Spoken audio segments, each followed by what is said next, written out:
your parent tonight. I see some kids here, so I appreciate it. I might be calling on you. Sorry. You'll get the bonus points in something. I don't know.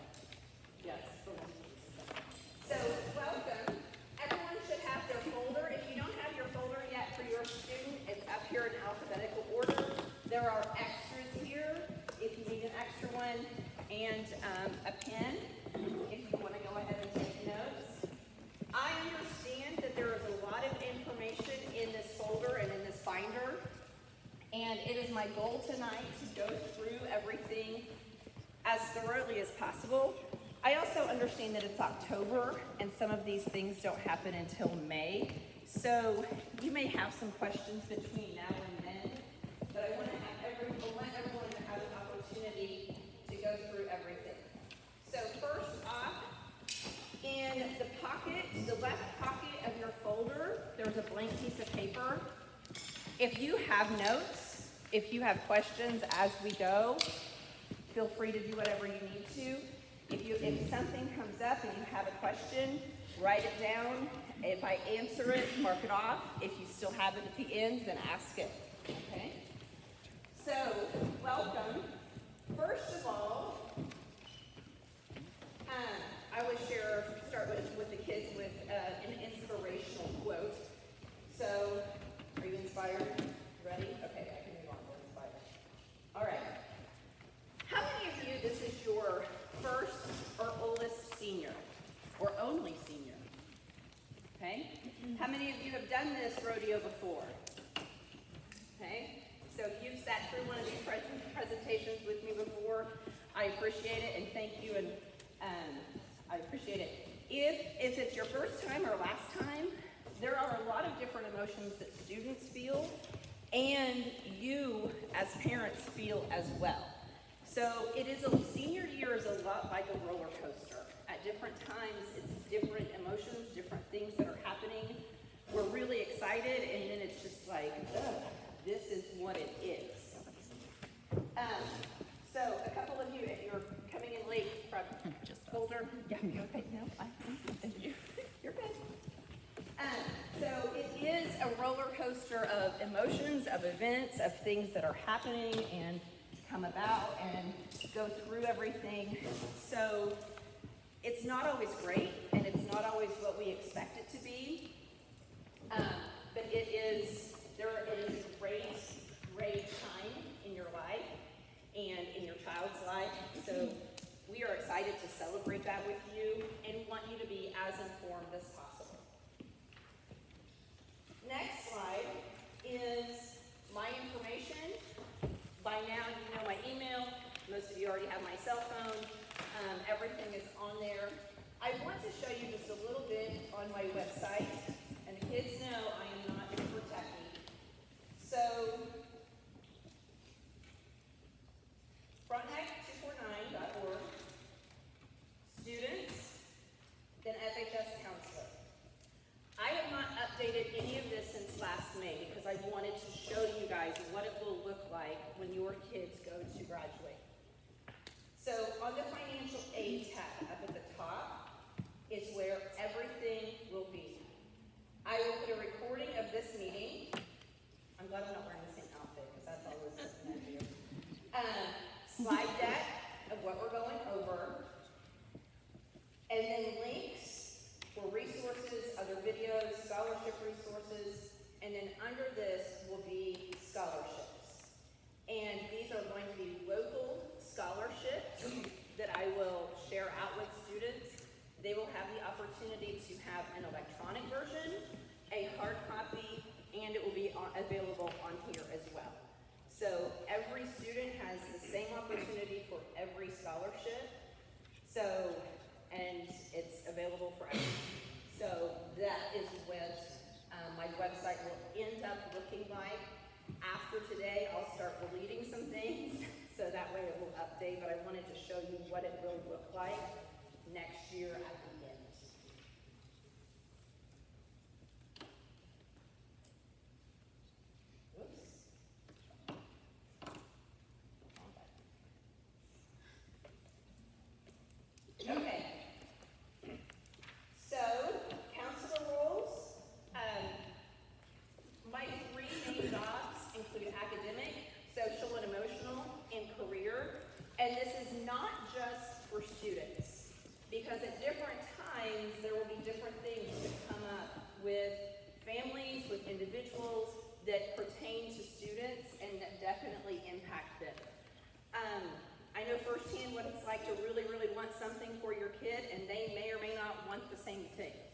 sometimes that's a really, really hard pill to swallow at times.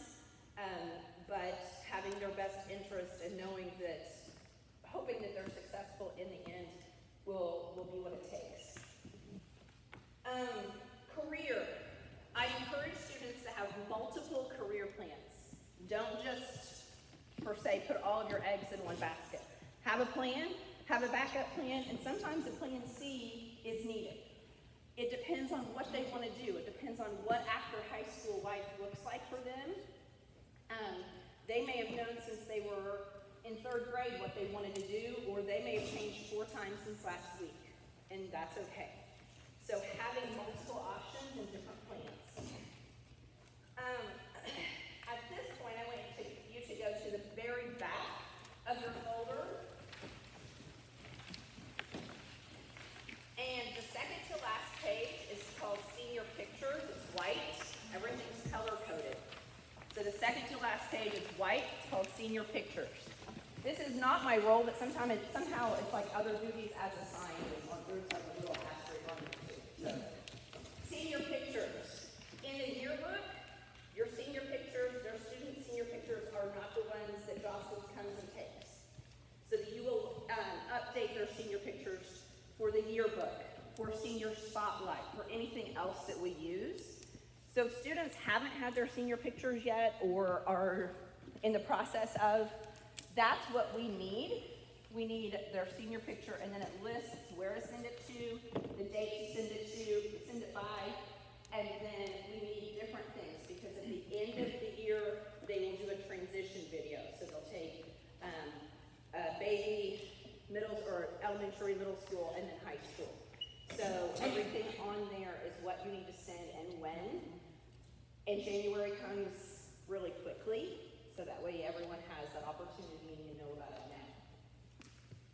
The next page, the bright pinkish color, orangish pink, whatever that is a list of dates. And I put down at the bottom when it was last updated, because as things change, especially in the spring, we try really, really hard not to change things. I mean, like graduation's not going to change unless there's a major whatever.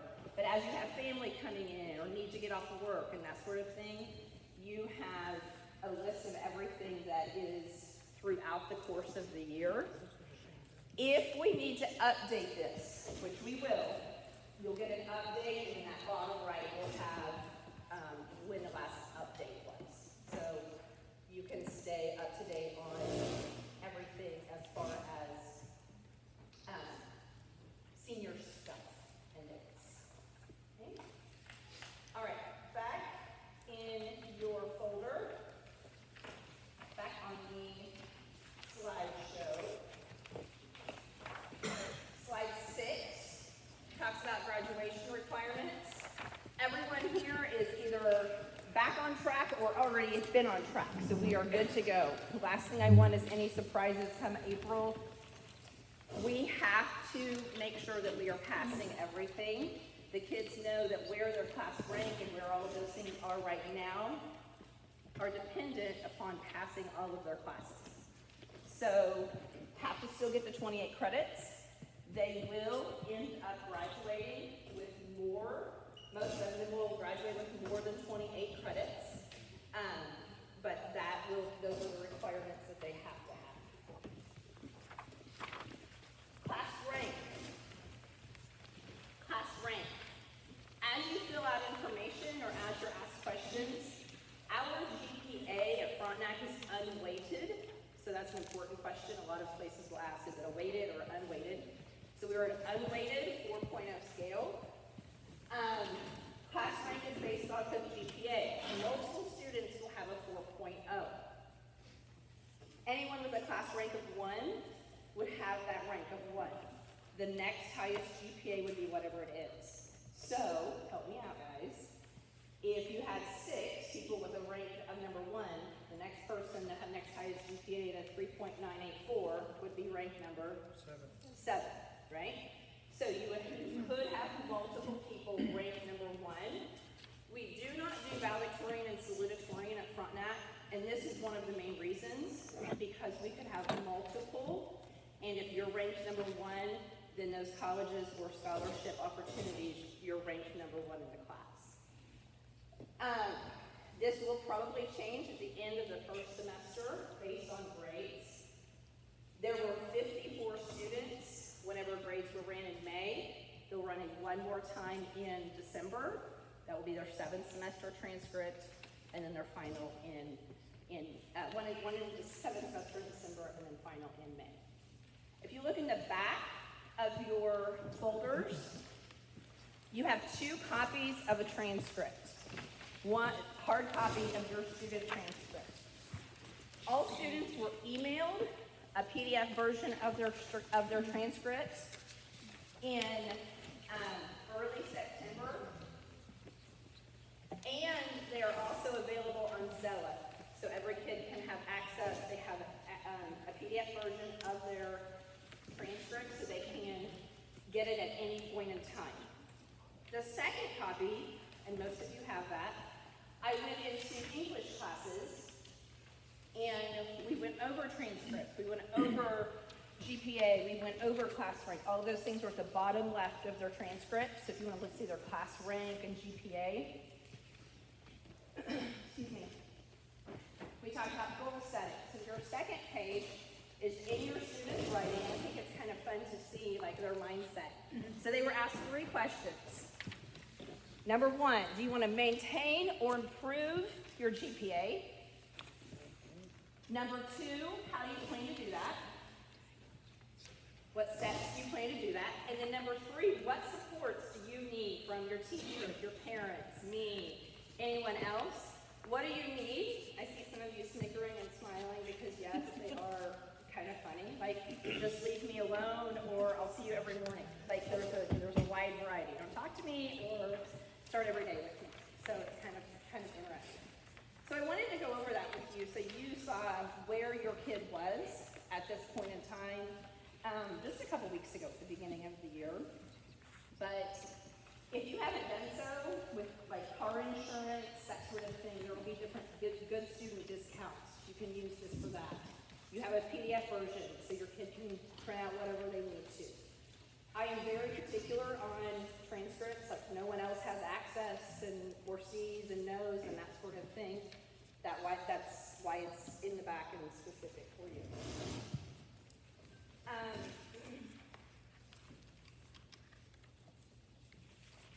I said they're available on Xella too, right?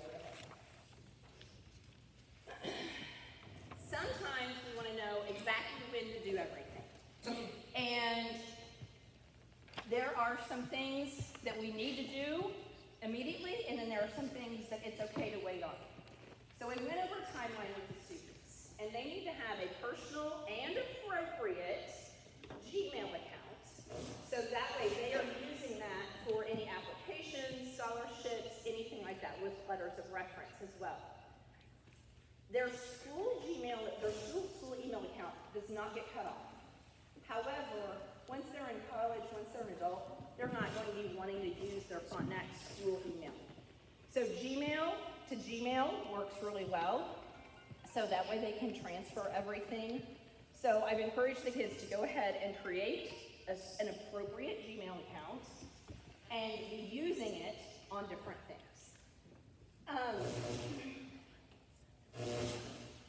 What am I doing, Lars? Is it just me? Am I like radioactive? That's a loaded question. I know. That is a loaded question. That is a loaded question. And I'm probably louder without a mic than I am with a mic. So, fall, college applications and scholarships. This is one of those things where their deadline is the deadline. If they say the deadline is November 1st, that's the deadline. So you and your student need to really pay careful attention to make sure you have everything submitted by the deadline. What I found is colleges will still take your money. They're just a little bit more reluctant to give out money after said deadlines. October 1st, that's today, right? FAFSA opens. It opened today. A couple people have asked me because they're going on college visits and they're looking at different things. And colleges are going to want you to do that early because it is The earlier the better, but if you do it and you're not ready for it yet, don't rush it, because then you'll have a whole bunch of corrections to make. Typically, I don't like to do anything on the first 10 days that the government opens something. That's just me personally. Want to give it time to get the bugs worked out and get that rushed through, and then I will start doing my stuff. So I have a kid in college too. I haven't even pulled out my folder yet to even start looking at it. It'll be mid-October before we start on ours. I just need them to get a few million people through before I start doing it. Ongoing. Students need to check their email. How many times have you heard me say that? Check your email. Because there will be opportunities and things come up, and I cannot go to every single kid and say, oh, don't forget to sign up for this, or tomorrow's the deadline for this. I blast it out. And if they miss it, then they miss it. And sometimes we have to learn the hard way that we've missed opportunities. But that is something that they have to do. College and career visits.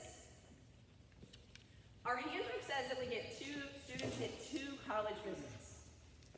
I've added the plus or minus, because some kids know exactly what they want to do for a really long time and where they want to go, and maybe they need 1.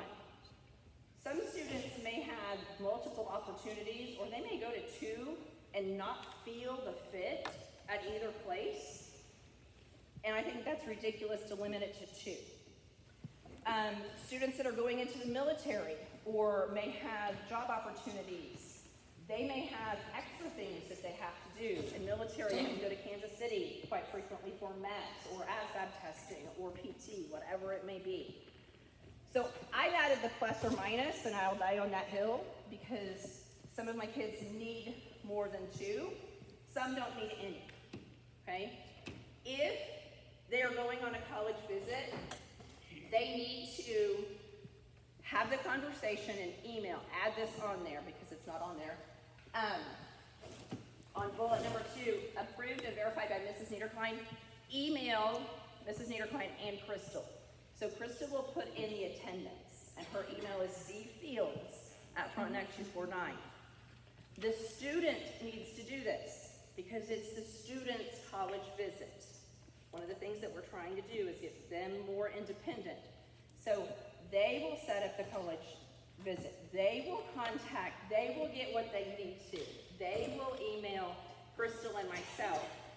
And I've had this conversation. You don't go to bed on Tuesday and find out on Wednesday morning, oh, I have a college visit at 10 o'clock that morning. That's not the way those work. So college visits are usually at least a week in advance. If they're every Friday in Kansas City, that's probably a problem. Or if they are, whatever, every time there's a physics test, that's a problem. So we need to make sure that we are being appropriate for that. We do have college reps that come, and military reps, and job opportunities, and college fairs that students can go to and learn a lot about different programming. So listen to announcements for those things. We are going to be going in a few weeks to a college fair that also has a ton of industry. College fairs are not what college fairs used to be. A lot of job opportunities as well.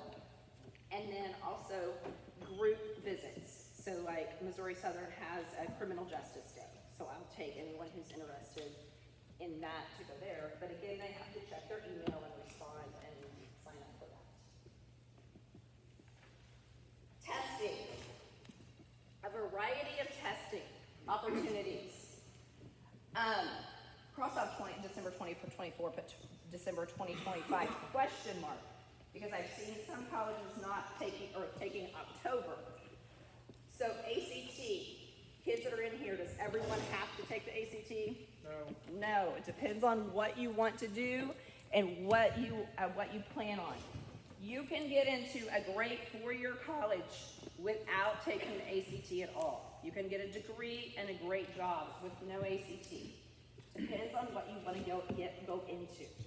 So don't just take it to waste the 60 bucks and the 4 hours of a headache if you're not actually going to need it and prepare for it. AccuPlacer is a free community college placement exam. So a lot of students want to go into a 2-year transition to your community college, get a certificate. They have options for an AccuPlacer. ASVAB is for armed services. A lot of different certificates depending on the program of study. Students who are in CTEC will leave with a handful of certificates that they can either continue to go on or go into the workforce with. No state assessments this year for seniors. They have enough going on. And then WorkKeys. WorkKeys is the assessment typically for a trade or hands-on skill-based profession, but it could be, I have students that take it, they go to 4-year, and they end up making more money on their job because of their score on the WorkKeys. So if they did not take the WorkKeys as a junior, they can take it their senior year. Please go to the orange page in your folder, and you have been emailed this several times. So the orange page in your folder has all of the test dates and the 3 times that it's offered here at school.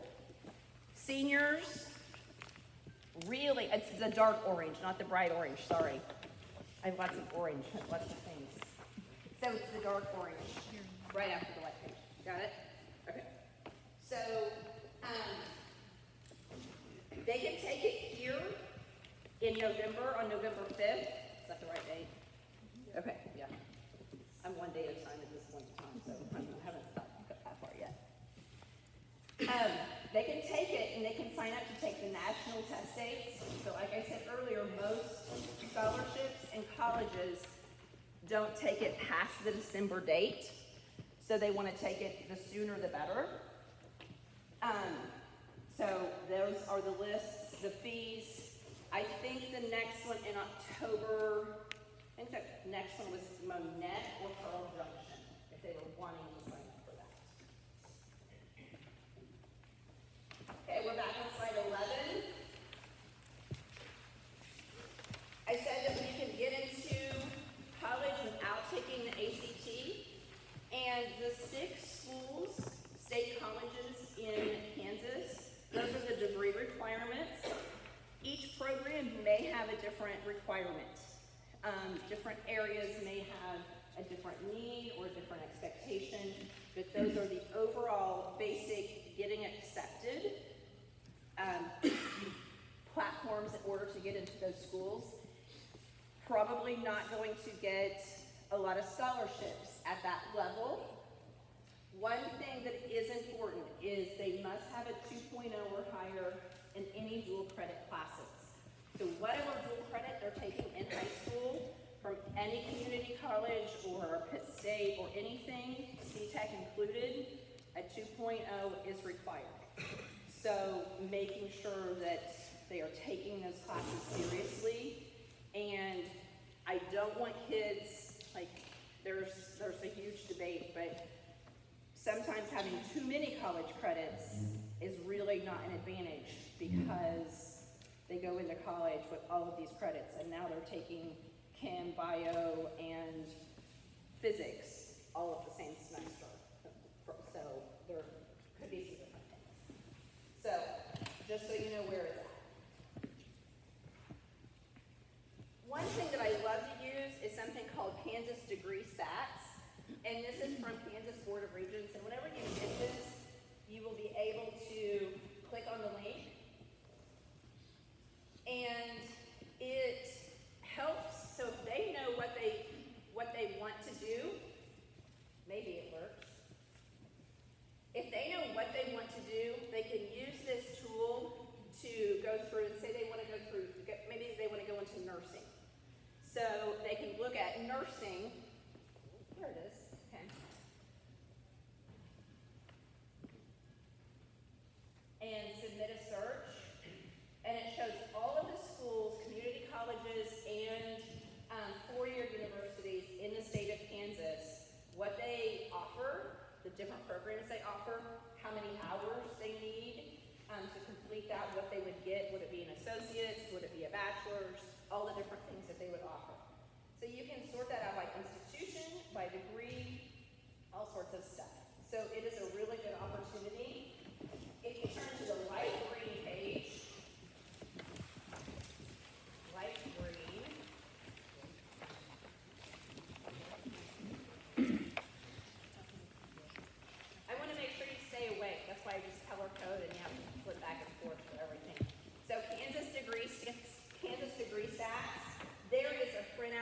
it is, and you can get into the nuts and bolts of the employment rate, how much the earnings would be.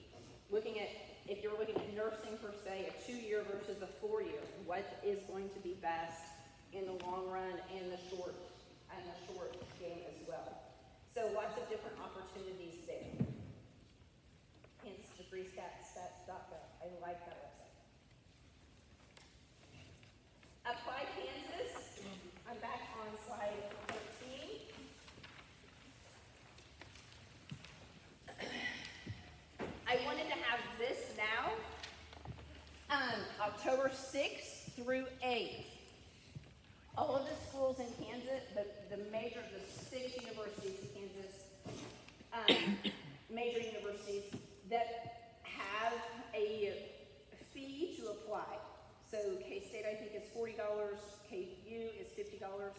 All of the schools in Kansas have waived their fees for students who apply during those days. So I will have a different event. I will have some things going out and opportunities for students so that way they can apply during those times. And even if it's option D, to go ahead and apply and see what information you could get from them, what opportunities, that sort of thing. Pitt State always has their application fee, does not have an application fee. So Wichita State, Fort Hays, Emporia, KU, and K-State. So that would be a great opportunity to save $50 each, depending on when they want to apply. But they have to apply certain dates, and they'll get that in their email. Looking at rough sketch, and I understand and completely know that not everyone is going to go into college. A lot of people have different different areas that they're going to go into and be successful. But we always talk about you must have a high school diploma, and then what else are you going to have to set yourself apart to make you more employable. So looking at community college, local, the largest in the state, and then a private university. I caution kids on the private universities. They are typically amazing. They are typically small and clean and friendly and nice and feel like home. They have a whole community feel, but they do not receive any state funding, so that money comes directly from you guys. It gets very expensive. A lot of times they'll offer scholarships in the amount of $10,000 or $15,000, come do this, but you still have a huge balance. So I caution you, and everyone can do what they want to, but just know if I got a $10,000 scholarship, but you still owe quite a bit with that. So, next question, how much can I get? So the formula is cost of attendance, and every school in the United States has a specific cost of attendance, and they factor in tuition, books, what housing and transportation should be, and it's determined by the college.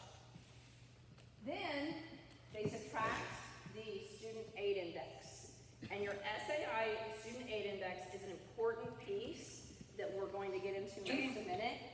So they subtract that, they find out what your financial need is going to be. Sometimes these numbers are hilarious because the way they decide what your student aid index is and how much you're just going to be able to write a check for is an interesting number. So it is a number that you have to go off of, and that's what the schools will get, but it is oftentimes a inflated number, in my opinion. So we talk about types of financial aid. So you have to pay it. How do you pay it? So grants will be grants are free money. Loans are subsidized, unsubsidized. Work study, scholarships, and other. If you turn to the bright orange, oh no, we already did bright orange. No, we did dark orange.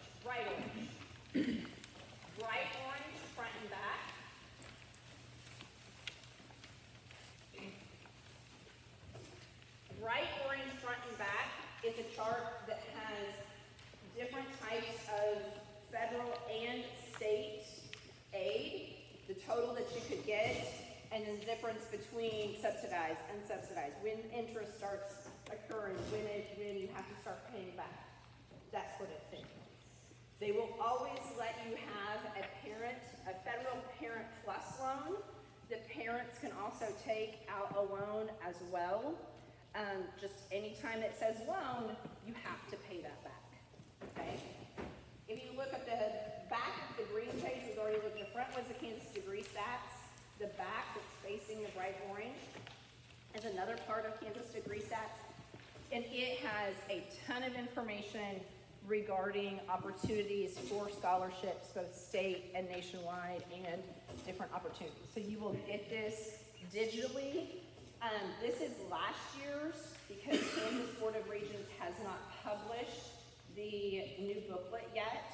So this is a copy of last year's information that they had. So whenever I email it out and update it on my website, you'll get the new one with the actual links. But that is a good thing to start with. One of them that I've talked to students about is the search engine FastWeb. Is it on there, right? It's on there, right? Okay. FastWeb is a scholarship search engine, and I encourage parents and students to do that together because they go through a ton of maybe ethnicity or club and organization or affiliation with parents and students. And it really hones in and targets on scholarships that you could be eligible for.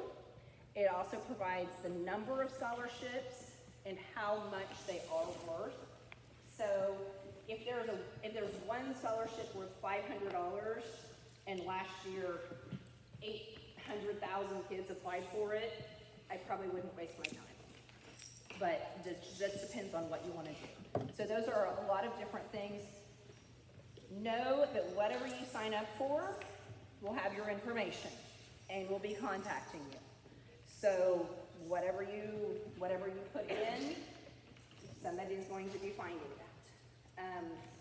And you can prefer not to answer. That's just going to broaden the searches more rather than honing it in.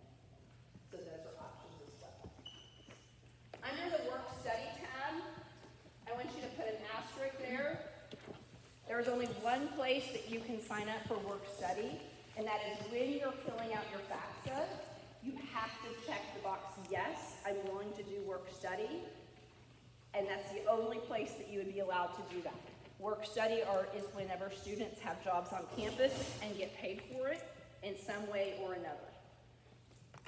You cannot start college and then say, oh, I want to do work study. That's a separate job. Work study is only in whenever you're doing your FAFSA information. Question. Yeah? Well, not a question. Explanation. Uh-huh. Work study, you do not get that amount allotted to you as a student. That money goes to the department that hires you, and they use that money to pay you out. So you don't get a check for $4,000. It will say you will be eligible for up to, I think, $1,700 in work study, and that's an up to, but that could be 10 hours a week at $10 an hour, and you don't see the full amount. And it could be divided out per section, but you can only apply for it you can only say yes in one area. So, okay, slide 17, are you ready? Okay, I sat through a 2-hour Zoom with the State Department to go over the next section with you. You are welcome. Whew, that was a fun day, and I think I had 3 coffees that day. It was not good. Okay. FAFSA. It was completely revamped in December of 2023. So if you had students prior to that, or if you were in at any point in time, things look different than it did before. It stands for Free Application for Federal Student Aid, and a parent and student each will need their own identifying FSA, Federal Student Aid ID, okay? It goes off federal tax information. So turn back to the goldenrod page.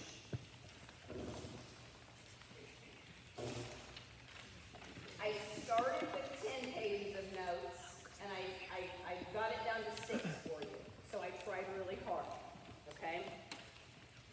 Again, this opens today. I do not recommend rushing home and doing something on the first day the government opens it. That's a personal meter Klein thing. That is not anything bashing anything. I would wait a couple weeks. So here are the steps for everything. Roles would be student and then contributor. So you have to look at who is providing the financial support for the students, if there's a separation or anything like that. Sometimes both parents and a possible step parent would have to be contributors. It really just depends. Gone are the days of the person who makes the lowest, the least amount of income, just submit it and no questions asked. That was pre-2023. That has changed significantly now, okay? So, first page are the basics. It's free, don't pay someone to do it, okay? Don't pay someone to do it. And having your FSA ID is going to be what it will be forever. So you have several steps that you have to do. One is FSA ID. You and a student would both need it. So that is the basics. If you stop on page 1, back a couple pages, there are some purple pages that say applicant, and then blue pages that say contributor. An applicant and a contributor are asked the exact same questions to determine their FSA ID. So I have printed everything out in exactly the way it is. So when I go to fill out Coles FAFSA in 2 weeks, because I'm not doing it now, I'm going to pull this notebook off the shelf and I have everything written in, every box filled in, because I'm only using this once a year. I have no idea what all of these things were. So the purple part is applicant. I would fill this out as you're doing it. You don't know that username is not going to be taken, because there might be a whole bunch of people with that name. So fill this out as you're doing it. So applicant is purple, and it goes through every single thing. Of course, I do not recommend putting your actual social security number and that sort of thing just on a piece of paper. So you would know that in your last 4 digits. One part that is important, on the last part of the section of the purple, the last page, it's like this written typed out, are questions. They ask you 4 questions for challenge questions. So if you ever get locked out of your account, they will ask you challenge questions, and you have to enter it in exactly the way you did it whenever you created your account. So like if the mascot was Raiders and you don't capitalize it now, but you do whenever you try to retrieve it, it will kick out. So I have people write question 1, circle it, and then write the answer, so that way you have all of the information. Purple is for applicant or the student, and then blue is for contributor. So you will have to have each one of those. Both student and parent have to have an FSA ID. Okay? That's the first step. So if you go back to your goldenrod page, that's really page 1, is creating your FSA ID. That is step 1 that is almost as cumbersome as doing your actual filling out your FAFSA, okay? Once you have it, that is yours forever. So if you have an older student, you will just use that same one as yours, just your right now senior graduate would need to have create theirs. As other children of yours graduate or go to college, you will still use yours. Page 2 of the goldenrod, I have broken down every single step of what to do. That was from that awesome Zoom I did for the student and then the contributor. 16B, I would put an asterisk there.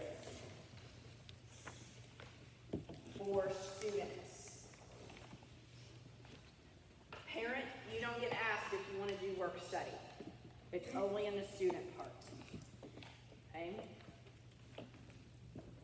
The IRS data retrieval tool seems really scary, but it works really flawlessly. You can have your actual tax information there to compare, but the IRS data retrieval tool works really well and does everything that it needs to. So page 2 and 3 go through step by step what the parents have to do after you have finished your FSAID. Page 4, submission summary. Sometimes people get hooked up on, they forget to submit or electronically sign, and then that's an issue. Or are afraid they're not done, so they don't do it, and then it delays it. I also put corrections. One thing that you can do is you can put up to 20 schools.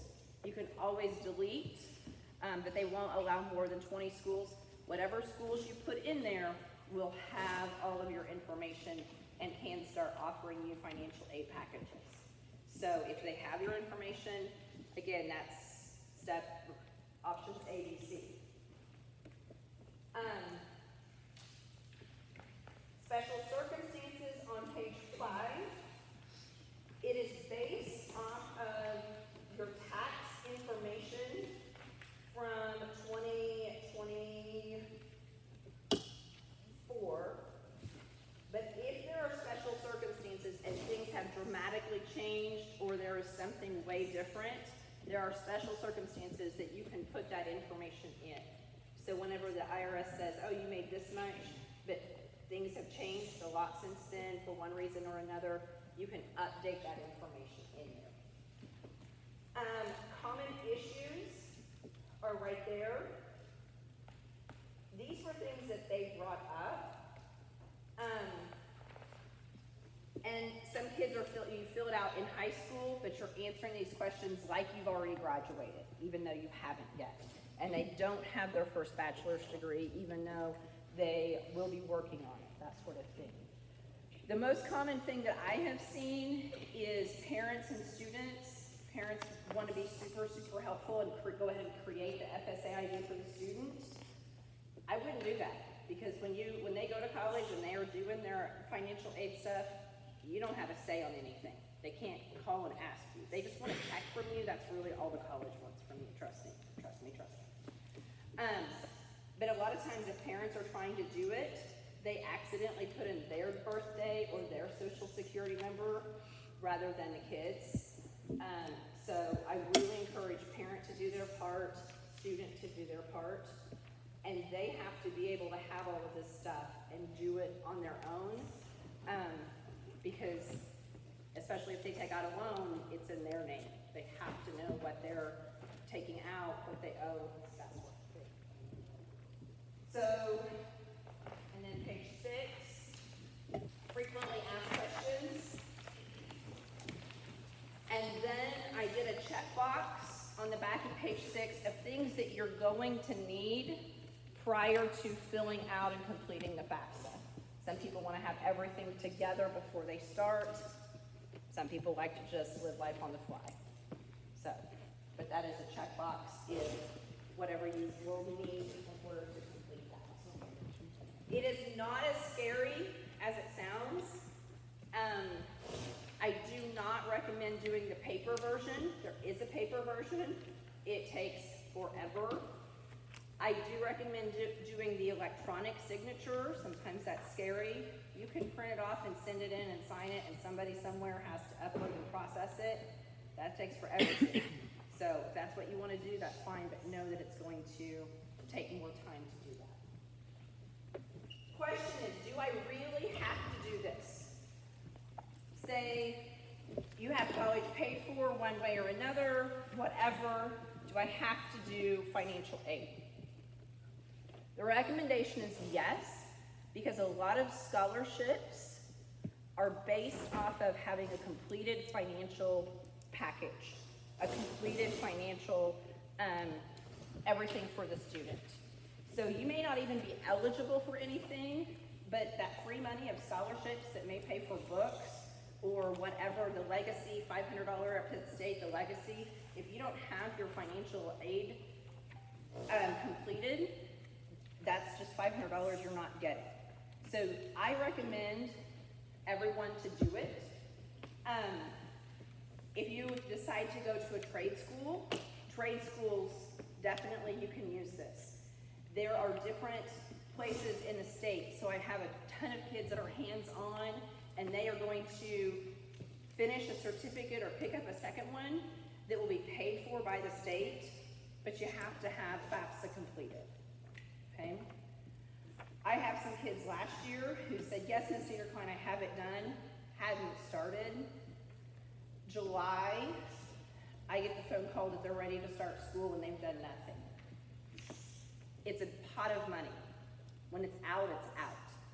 So the sooner the better. You can always change your mind and say no later on, but once you pass a certain time, you can't just go back and say, oh yeah, now I want to do this.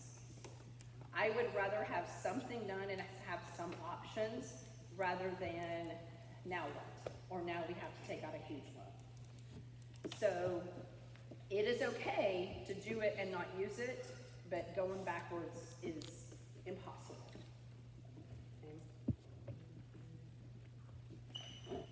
Okay, scholarships. That wasn't so bad. That part wasn't so bad, right? Okay. Scholarships are free money. Apply for them.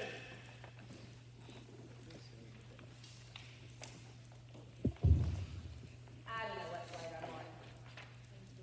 15? 18? Okay. I have notes and everything. Okay. So scholarships. Most are non-renewable. Most of the ones that I'm going to offer are local and will be for August of their freshman year. So if they get a ton of scholarships for their first semester, they may not owe very much, but that was a one and done check, and they're not going to get that for the next semester. So they may owe they may get money back first semester and owe money second semester. So you have to know, are they renewable? Are they dependent upon certain criteria of GPA or completion or going to this workshop or doing whatever, okay? So a lot of local scholarships meet that criteria. That's why I also want to give you every tool possible to find other scholarships that are renewable and more central. I cannot find every scholarship possible. There are thousands of companies out there that do that, and it's ever changing. So you have, if you and your student are really wanting scholarships, dedicate an hour a week to applying to one, or two, or looking up something or another option. But make sure that they will have everything completed. Top left, or top right is important. Whenever a student comes to me in May and they're ready to turn in, or whenever it's due, because some are due in February, some will be due in May, depends. When they bring me that completed scholarship, they hand it to me. I look over it. I will look over anything. I will help them. I will give them whatever opinion. They might not like that opinion, but I will give them whatever recommendation possible to help them do the best that they can, as long as they put an effort for it. I say all scholarships are due at noon on that deadline. If I see them for the first time at 11:50 and they want me to spend an hour to look through it, I'm probably going to put as much effort into it as they did, which might not be much. So if they want me to spend some time on it, they have to do that on their own too. So when they bring me a completed scholarship, they will sign a folder with the date and their name that they turned it in.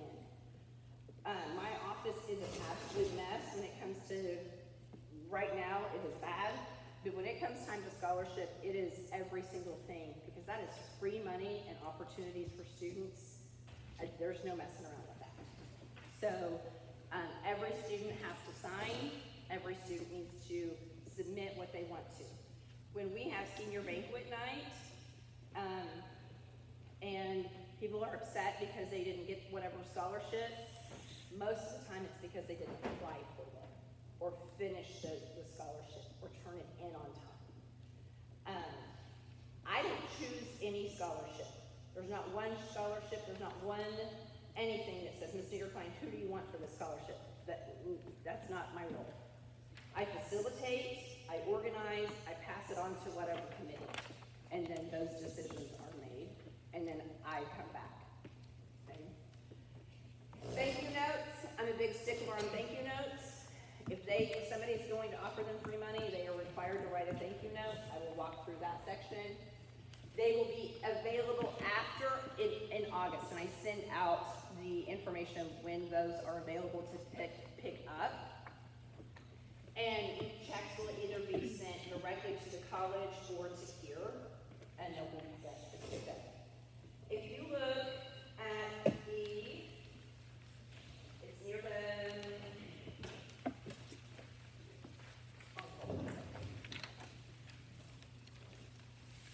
it's after the blue pages.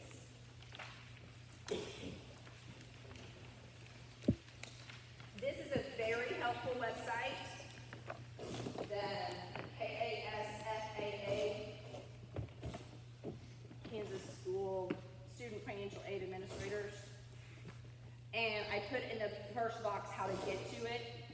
And you click on the Student Parent Counselor resources. We all have the same resources.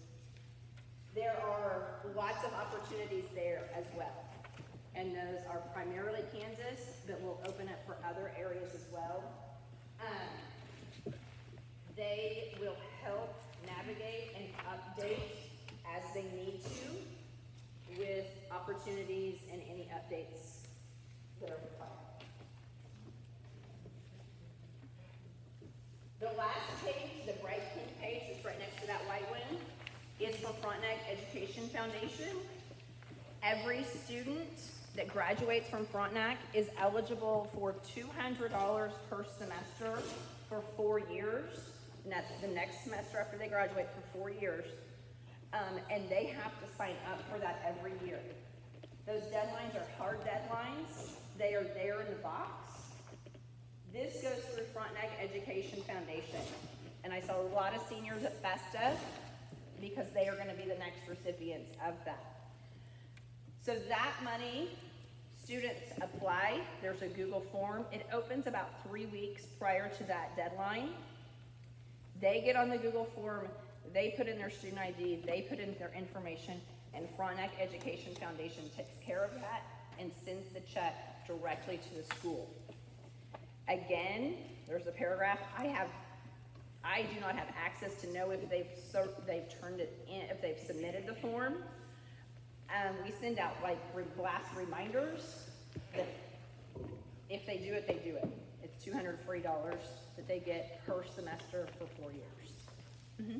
Is that August 10th that just passed, that they should be doing that over the year that starts? Nope, that is, so every year, nope, they shouldn't do it yet. We will do it together in May, or I will show them where to go in May, and then it will be for August. It's the year that they're going into. Mm-hmm. So they don't do this yet. It is for that next semester for college. Okay. My last slide is NCAA Eligibility Center. If I have anyone or NAIA or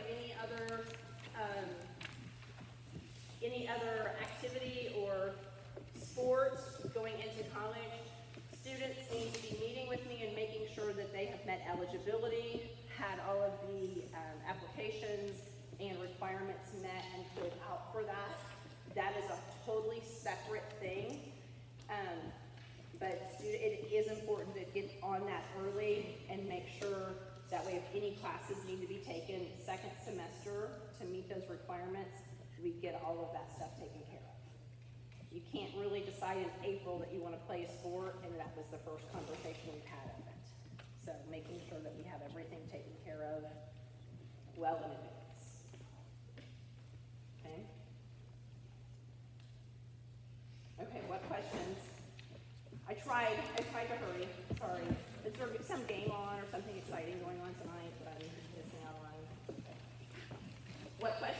not answer? Do you have any that I did not answer? Jennifer, Yep. this might be silly. The work study thing. Uh-huh. Let's say you say yes. Does that force you to have to do it? Nope. You can always say no later on, but you can never say yes after the fact. Am I right? Okay. Did I get anything else wrong? Basically, it goes into a big pool of money that's sent out to departments that receive federal, state funding. So the department that is student fee funded, that department doesn't receive work study money at all. So they're just funded by enrollment dollars, basically. So, yeah. Yep. You can always say no after you've accepted or after you've been offered something. You can't go back and after the deadline and say, oh, I think I might be interested in that when everything else is gone. Okay. So, just so I know, or other parents, Uh-huh. the kids are gonna be working on some of this, like, No, no, well, not really, not like financial aid and that kind of stuff. It is something that you do together and go through because it goes through like oh, like scholarships and stuff? scholarships, yes. Okay. Scholarships. And who has had me before? Who has had a kid that graduated with me before? Approximately how many emails did you get from me in the spring? Does anyone want to actually answer that question? I didn't get any. You didn't get any? Okay, how many did Victoria get? No, make your head spin. What's that? Have to make your head spin. Make your head spin. I send out every opportunity to every student. And I don't care, I don't know who there's a Kansas Buffalo Association scholarship. I don't know who may or may not be eligible or interested in that. And I don't think it's my job to just pick 3 kids to apply for that. So I send every single thing out to every single person. You will get emails from me that mean nothing to you. And then maybe 6 weeks later, you're like, oh my gosh, now they're talking about they want to go to this. Then now they're interested in this or this place. Search up all this stuff. I send a lot. No one's disagreeing with that. There's a lot. So, All scholarships go through you, though, so like if you know of a scholarship opportunity that you've not emailed out and our child applies for it, does it still have to go through your office? nope, not necessarily. I just do the local ones. The ones I send out, they can apply for whatever. I mean, I had a kid one time get a $40,000 scholarship I knew nothing about because it was through dad's work. Great, that was something that they did. And I can't send out every single thing like companies do, that sort of thing. So, I appreciate your time. If you have any questions, I will be here for a little while. I'm sorry, there's a lot of information, but I hope it's been helpful, and let me know if you need anything. Thank you. Super duper helpful. Okay. Thank you. You're welcome.